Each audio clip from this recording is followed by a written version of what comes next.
ಹಾಲು ಉತ್ಪಾದಕರ ಸಹಕಾರಿ ಸಂಘಗಳಿಗೆ ದಿನನಿತ್ಯ ಹಾಲು ಪೂರೈಕೆ ಮಾಡುತ್ತಿರುವ ಹೈನುಗಾರಿಕೆ ರೈತರು ಮೃತಪಟ್ಟರೆ ಅವರ ಕುಟುಂಬ ವರ್ಗಕ್ಕೆ 1,00,000 ರೂಪಾಯಿ ಜೀವ ವಿಮಾ ಸೌಲಭ್ಯವನ್ನು ಜಾರಿ ಮಾಡಲು ತೀರ್ಮಾನಿಸಲಾಗಿದೆ ಎಂದು ಬೈಮೂಲ್ ಅಧ್ಯಕ್ಷ ಮತ್ತು ಅರ್ಬಾಮಿ ಶಾಸಕ ಬಾಲಚಂದ್ರ ಜಾರಕಿಹೊಳಿ ಅವರು ಪ್ರಕಟಿಸಿದರು. ನಗರದ ಗಾಂಧಿ ಭವನದಲ್ಲಿ ಬೆಳಗಾವಿ ಜಿಲ್ಲಾ ಸಹಕಾರಿ ಹಾಲು ಉತ್ಪಾದಕರ ಸಂಘಗಳ ಒಕ್ಕೂಟದಿಂದ ಜರುಗಿದ 2024ರಿಂದ 25ನೇ ಸಾಲಿನ ವಾರ್ಷಿಕ ಸಾಮಾನ್ಯ ಸಭೆಯ ಅಧ್ಯಕ್ಷತೆಯನ್ನು ವಹಿಸಿ ಮಾತನಾಡಿದ ಅವರು, ಒಕ್ಕೂಟಕ್ಕೆ ಹಾಲು ಪೂರೈಸುವ 35,000 ಹಾಲು ಉತ್ಪಾದಕರ ಸದಸ್ಯರಿಗೂ ಸಹ ಶೇಕಡ 75ರ ಅನುದಾನದಲ್ಲಿ ವಿಮಾ ಸೌಲಭ್ಯವನ್ನು ಕಲ್ಪಿಸಿಕೊಡಲಾಗುವುದೆಂದು ಅವರು ತಿಳಿಸಿದರು. ತಾವೆಲ್ಲ ಅನುದಾನ ಬಿಲ್ಡಿಂಗ್ ಅನುದಾನಕ್ಕೆ ಈ ಸಲ ಸುಮಾರು 2 ಕೋಟಿ ರೂಪಾಯಿ ಲಾಭದಾಗ ತೆಗೆದಿಟ್ಟು ಬಿಲ್ಡಿಂಗ್ ರೊಕ್ಕ ಕೊಡತ್ತಾನ. 2 ಕೋಟಿ ರೂಪಾಯಿ ಅದಕ್ಕೆ ಮೀಸಲಿಟ್ಟಿದೆ. ಯಾವ ಬಿಲ್ಡಿಂಗ್ ಅವಶ್ಯಕತೆ ಐತಿ ಅದನ್ನು ಮಾಡ್ತೀವಿ. ಚಾಪ್ ಕಟ್ರಂದಾಗ ಎಲ್ಲ ಹೇರಿಕೆ, ಯಾಕಂದ್ರೆ ಕೆಲವೊಂದು ಮಂದಿ ಮೊದಲು ಅಂದ್ರೆ ಎಲೆಕ್ಟ್ರಾನಿಕ್ ಮ್ಯಾಟ್ ತೊಗೊಂಡ್ರು, ಆಮೇಲೆ ಕೆಲವೊಂದು ಡಿಸೈಲ್ ಅಂದರು. ಈಗ ಮ್ಯಾಟ್ಗಳು ಸುಮಾರು 10,000 ಮ್ಯಾಟ್ ತೊಗೊಂಡ್ರಿ. 10,000 ಮ್ಯಾಟ್ ತೊಗೊಂಡ್ರು ಇನ್ನೂ ಮ್ಯಾಟ್ ಬೇಕಂತೇಳಿ ರೈತರ ಬೇಡಿಕೆ ಐತ್ರಿ. ಅದಕ್ಕೆ ನಾವು ಮುಂದಿನ ದಿನಮಾನದಲ್ಲಿ ಇನ್ನೂ ಹೆಚ್ಚಿನ ಮ್ಯಾಟನ್ನು ಖರೀದಿ ಮಾಡಿ ರೈತರಿಗೆ ಕೊಡ್ತೀವಿ. ಮುಂದೆ ತಗೊಳ್ಳೋದಂಥ ಮಷೀನ್ ನೀವೆಲ್ಲರೂ 9 ಅಂತ ಹೇಳ್ಬೇಕು. ನಾವು ಡಿಸೈಲ್ ತೊಗೊಂಡು ಅಥವಾ ಎಲೆಕ್ಟ್ರಾನಿಕ್ ತೊಗೊಂಡು ನೀವು ಹೇಳ್ಬೇಕ್ರಿ. ಈ ಹೊಸ ಯೋಜನೆಯ ಅನುಷ್ಠಾನದಿಂದ ಒಕ್ಕೂಟಕ್ಕೆ ವಾರ್ಷಿಕವಾಗಿ ಸುಮಾರು 50ರಿಂದ 60 ಲಕ್ಷ ರೂಪಾಯಿ ಹೊರೆಯಲಾಗಿದೆ ಎಂದು ಹೇಳಿದರು. ಒಕ್ಕೂಟದ ವ್ಯಾಪ್ತಿಯಲ್ಲಿ ಸುಮಾರು 609 ಸಂಘಗಳಿಂದ ದಿನಾಲು 2 ಲಕ್ಷ ಲೀಟರ್ ಹಾಲು ಸಂಗ್ರಹಣವಾಗುತ್ತಿದ್ದು, ಇದನ್ನು 3 ಲಕ್ಷ ಲೀಟರ್ ಹಾಲು ಸಂಗ್ರಹಣ ಹೆಚ್ಚಿಸಲು ಉದ್ದೇಶಿಸಲಾಗಿದೆ. ಕಳೆದ ಸಾಲಿನಲ್ಲಿ ಸುಮಾರು 13 ಕೋಟಿ ರೂಪಾಯಿ ಲಾಭವಾಗಿದ್ದು, ಈ ಲಾಭಾಂಶವನ್ನು ಶೇಕಡ 60ರಷ್ಟು ರೈತರಿಗೆ ಕೃಷಿ ಸಲಕರಣೆಗಾಗಿ ಅನುದಾನವನ್ನು ಒಕ್ಕೂಟದಿಂದ ನೀಡಲಾಗುತ್ತಿದೆ. ರಬ್ಬರ್ ಮ್ಯಾಟ್, ಮೇವು ಕತ್ತರಿಸುವ ಯಂತ್ರ, ಹಾಲು ಕರೆಯುವ ಯಂತ್ರಗಳನ್ನು ರೈತರಿಗೆ ವಿತರಣೆ ಮಾಡಲಾಗಿದೆ ಎಂದು ಅವರು ಹೇಳಿದರು. ಹೋದ್ಸಲ ಜನರಲ್ ಬಾಡಿ ಮಾಡಿದ್ವಿ, ಈಗ ಜನರಲ್ ಬಾಡಿ ಮಾಡಿದ್ವಿ. ತಾವೆಲ್ಲರೂ ತಮ್ಮ ವಿಚಾರನ ಕೆಲವೊಂದು ಪ್ರಶ್ನೆ ಮುಖಾಂತರ ಎಲ್ಲ ಕೇಳಿದ್ರಿ. ಅದಕ್ಕೆ ನಮ್ಮ ಒಕ್ಕೂಟದ MD ಅವರು ಉತ್ತರ ಕೊಟ್ಟರು. ಇನ್ನೊಂದು ಕೆಲವೊಂದು ನಾನು ತಮಗೆ ನೇರವಾಗಿ ಹೇಳ್ತೇನೆ. ಅದಕ್ಕೆ ತಮ್ಗೆಲ್ಲರಿಗೂ ಅಂದ್ರೆ ಅತಿ ಮುಖ್ಯವಾದಂಥದ್ದು ಈಗೆಲ್ಲ ಸೀಸನ್ ಶುರು ಆಯ್ತು. ಯಾಕಂದ್ರೆ ಸೀಸನ್ ಶುರು ದೀಪಾವಳಿ ಅಂದ್ರೆ ಇನ್ನೂ ಹಾಲು ಹೆಚ್ಚಾಗ್ತೈತ್ರಿ.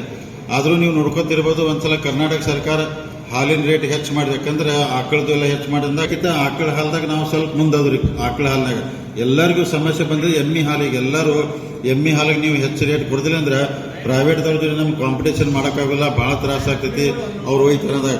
ಅದಕ್ಕೆ ನಾವು ಭಾಳ ಚರ್ಚೆ ಮಾಡಿದ್ವಿ. ಯಾಕಂದ್ರೆ ಹೆಂಗೆ ಮಾಡಬೇಕು, ಎಮ್ಮಿ ಹಾಲನ್ನ ಅವರಷ್ಟು ರೇಟ್ ಕೊಟ್ಟು ನಮಗೆ ಅಂದ್ರೆ ವರ್ಕೌಟ್ ಆಗೋದಿಲ್ಲ ಹೆಂಗಂದಾಗ ಅದಕ್ಕೆ ನಾವು ಭಾಳ ವಿಚಾರ ಮಾಡ್ತೀವಿ. ಯಾಕಂದ್ರೆ ನಮ್ಗೆ ಎಮ್ಮಿ ಹಾಲು ಭಾಳ ಆದ್ರೆ ಸ್ವಲ್ಪ ಬೆಳಗಾವದಾಗ ಮಾರ್ತೈತ್ರಿ, ಪೂನಾದಾಗ ಮಾರ್ತೈತಿ, ಗೋವಾದಾಗ ಮಾರ್ತೈತಿ. ಅಂದ್ಬಿಟ್ಟು ನಮಗೆ ಮಾರ್ಕೆಟ್ ಮುಂಬೈ ಮತ್ತು ಹೈದರಾಬಾದ್ ಮಾರ್ಕೆಟ್ ಎಲ್ಲ ಬೇರೆ ಬೇರೆ ಒಕ್ಕೂಟ ಕೊಟ್ಟಿದ್ದಾರೆ. ನಮಗೆ ನೇರವಾಗಿ ಅಲ್ಲಿ ಹೋಗಿ ಮಾರಾಕಾಗೋದಿಲ್ಲ. ಅದಕ್ಕೆ ಮುಂದೆ ನಿಮ್ಮೆಲ್ಲ ಇಲ್ಲಿ ಕುಂತಂತ ಎಲ್ಲ ಸರ್ವ ಸದಸ್ಯರು ಎಲ್ಲ ಚೇರ್ಮನ್ ತಮಗೆ ಎಮ್ಮಿ ಹಾಲಿಗೆ ರೇಟ್ ಹೆಚ್ಚು ಕೊಡಬೇಕಂತ ನಮ್ಮ ತಲೆಯಲ್ಲೈತಿ. ಆಕಳ ಹಾಲು ಮಾತ್ರ ನಾನಂದ್ರೆ ಒಟ್ಟ ಕಡಿಮೆ ಮಾಡಿದೆ ಇದನ್ನ ಮೇಂಟೈನ್ ಮಾಡ್ಕೊಂಡು ಹೋಗ್ತೀನಿ. ಕಡಿಮೆ ಏನು ಮಾಡೋದಿಲ್ಲ, ಇದನ್ನ ಮೇಂಟೈನ್ ಮಾಡ್ಕೊಂಡು ಹೋಗ್ತೀನಿ. ಯಾಕಂದ್ರೆ ನಮ್ಮ ಒಕ್ಕೂಟಕ್ಕೆ ಬರೀ ಆದರೂ ಯಾಕಂದ್ರೆ ದೀಪಾವಳಿಗೆ ನಿಮಗೆಲ್ಲ ನಿಮ್ಮ ಆಶೀರ್ವಾದದಿಂದ ಸುಮಾರು ಈ ಬೆಳಗಾವಿ ಹಾಲು ಒಕ್ಕೂಟ ಪ್ರಾರಂಭ ಆದಾಗ ಇವತ್ತು ಯಾಕಂದ್ರೆ 2,50,000 ಹೈಯೆಸ್ಟ್ ಹಾಲು ಇದೆ. ಯಾವಾಗೂ ಇಷ್ಟು ಹಾಲು ಬಂದಿಲ್ಲ. ಇದು ಇತಿಹಾಸ ನಿರ್ಮಾಣ. ಯಾಕಂದ್ರೆ ಇತಿಹಾಸ ನಿರ್ಮಾಣ ಬಂತು. ಅದಕ್ಕೆ ಇದೇ ಸೀಸನು ಮುಂದಿನ ಸೀಸನ್ಗೂ 3 ಲಕ್ಷ ಲೀಟರ್ಗೆ ಹೋಗಿ ಮುಟ್ಟಿಸ್ಬೇಕಂತ ನನ್ನ ಆಸೆ ಐತಿ. ಅದಕ್ಕೆಲ್ಲ ನಿಮ್ಮ ಸಹಕಾರ ಬೇಕಾಗ್ತೈತೆ. ಅದಕ್ಕೆ ಇದನ್ನೆಲ್ಲ ಗಮನದಲ್ಲಿ ಇಟ್ಕೊಂಡು ಅದಕ್ಕೆ ಎಮ್ಮಿ ಹಾಲಿಗೆ ಏನು ರೇಟ್ ಕೊಟ್ಟರೆ ವರ್ಕೌಟ್ ಆಗ್ತೈತಿ, ನಮಗೇನು ಉಳಿತಾಯ ಆಗ್ತೈತಿ, ರೈತರಿಗೆ ಅದನ್ನೆಲ್ಲ ಭಾಳ ಯೋಚನೆ ಮಾಡಿ ಒಂದು ನಿರ್ಧಾರ ತಗೋತೀವಿ ಅದ್ರ ಬಗ್ಗೆ. ಇದ್ರ ಜೊತೆಗೆ ತಾವು ಎಲ್ಲರೂ ಅಂದ್ರೆ ಚರ್ಚೆ ಮಾಡಿದಾಗ ಕೆಲವೊಂದು ಕಟ್ಟಡ ವಿಚಾರ ಹೇಳಿ, ಚಾಪ್ ಕಟ್ಟಡ ಹೇಳಿದಿರಿ, ಬಿಲ್ಡಿಂಗ್ ಹೇಳಿದಿರಿ, ಇವನ್ನೆಲ್ಲ ಅನೇಕ ವಿಚಾರ ಹೇಳಿ.